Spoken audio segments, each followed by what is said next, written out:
Oh yeah, add that too. Oh yeah, man. Add that one too. Oh my god, this is gonna be the most epic song ever! Dude, imagine all the plays. This song is banging. Yeah. I'll call the press tomorrow so we can get this published and... Hey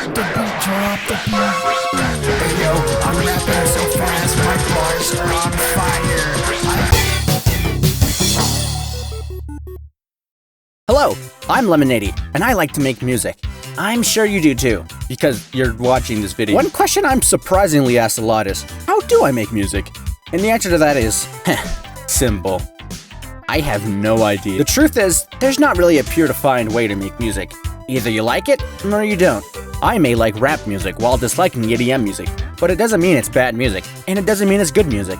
Why am I telling you this? Mainly just to boast, but also to segue this video immediately into misconceptions about music. Before I say anything, I do want to say this video is just tips and facts that I've learned, so you don't have to follow any of this. And I could very well be straight up lying. But anyways, one of the earliest mistakes you will ever make in music is thinking that it's only a God-given gift. That's only half true. Sure, some people may have an easier time at making music, but they still had to learn and practice to get there. I truly believe anyone can make music, and to prove it, I'm going to unload some lore onto you that you didn't ask for. I've actually only started making music since 2021, and that's only 4 years ago, and I'd say I've gotten pretty good at it. If you ignore a lot of my older tracks, lol. Baba, open the can, ate food and went to bed. Now I got a well-rested head. Mama. Another misconception is music theory. A lot of people seem to think that in order to be a musician, you need to learn what music theory is. And I guess that's true, but you don't need to sit down and study on it. In fact, I've never decided to go out of my way to learn it either, but I still know a lot about it. This is because, regardless if you decide to learn it by the book or free-handed, you'll learn it on your own subconsciously. That's what makes music sound good. As long as what you are making sounds good to you, it means you're learning more and more about it. I mean, you can still learn it though. I heard it helps a lot of beginners, I guess. I want to make music, but I don't play any instruments. And that's okay as well. See, I've never learned a single instrument in my life, and I probably never will, but that's never stopped me. With the power of virtual instruments, I can play anything. That's mostly all the big ones I can think of. But while we're still here, let's do a quick rundown of some lesser points that I'd still like to make. I need to wait until I get top-of-the-line headphones. Expensive gear will make so little of a difference in your music. Like, you don't need top-of-the-line pair of headphones with thousands of plugins. I started out making my music on GarageBand iOS with a gas station pair of headphones, and people still liked what I make. Once I figure out mixing, then my stuff will sound good. I'm sorry to say this, mixing does little to nothing on a bad song, and it's usually the smallest part in making a song. You need to focus on the composition. I can't make anything. It all sounds bad. Sorry to hear, but mistakes are essential to learning. All you have to do is see what went wrong. If the melody sounds boring, try to spice it up. Never stop trying is an important part.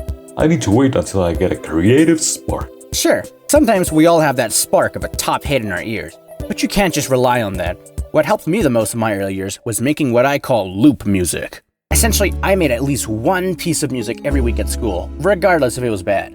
And this is a type of music that everyone makes starting out. I just call it loop music because it's a little repetitive.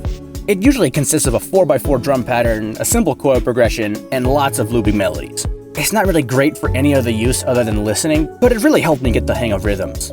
With that out of the way, I think it's time to talk about some useful tips I've learned making music. This is speaking on the side of both with and without vocals, although bear with me a bit, I'm not the best at vocal tracks. Oh, say can you see by the dawn's early... Flanger and delay are now your two best friends. Sorry. Basically every song ever uses these two. Flanger helps instruments or vocals seem wider or layered, and it gives a nice sound to things. Delay adds a bit of echo to tracks, and you can even spice it up with thirds. I personally love using wide flangers on drums. No clue why, it just hits harder.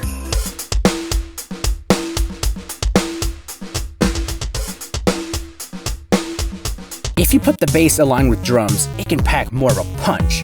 I have no clue why this happens, but I like it. Panning different tracks in a song can really bring some flavor to it. It'll make the viewer go, whoa, now this is a hit track. If your track is missing that oomph to it, try building up anticipation with a riser. you can reverse simple to do this sick effect. Layering instruments can give this sick sound to leads, and I think it's really important. Like, check this out. See how this sounds? Now look what happens when I layer piano and flute over it.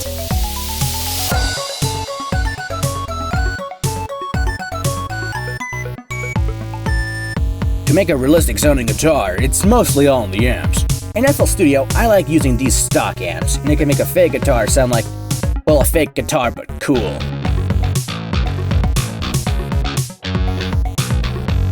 Percussion is everything on a track. It can make or break a rhythm. Try to have fun with it and use different polyrhythms for some zest.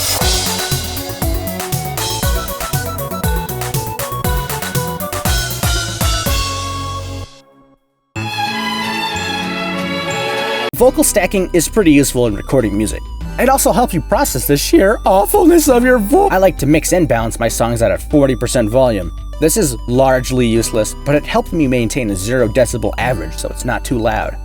Arpeggios are huge, and I love them. Makes your music have a more articulated side. If you don't like a rhythm or it sounds too flat, try making some of the notes offbeat or even smaller notes. I have no idea why, it just sounds so soothing. And now, here's the biggest money maker of them all. I saved it towards the end, so only the true music makers will hear. It's the secret key every artist uses, and it can guarantee big hits. The secret to making irresistible melodies is... keep it simple. Something largely overlooked in music is the idea of keeping it simple and easy to listen to. Unless you like Friday Night Funk, something I always did early in music was try to think of longer and more complicated leads to make it sound intricate or interesting. That's simply not it. Almost every song you know will just have a simple element to it. Okay, I may have lied. That's not exactly the one fix-it-all tool or tip, but it's just the second most important. The most important tip that I can recommend to a music beginner is to just have fun with it. I didn't get to where I am in my music journey by hiding away my music and feeling bad about it. I had fun with it. And I think when you start to have fun with it, that's when you truly become an artist. I like to keep an archive of all the songs I've ever made, and I'm so glad I did it. It allows me to truly see the progress I've made over the years. Even my friends have made progress over the years. Like, look at these.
looking to buy something.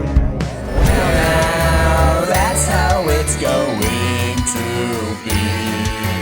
Oh well, guess I'll have to make you bleed red. When I get you, I'll find. That's basically all I wanted to say. You know, just some tips, I guess. This isn't my usual content, so if you liked it and you want to subscribe, just know I'm actually a game developer and animator for my own cartoon. There most likely won't be any more of these videos, but maybe there will. Anyway, all I have to say is, I lied! The future is AI music! It's better than all others! Like, check this out, Brock! Play me that outro type beat! Woo!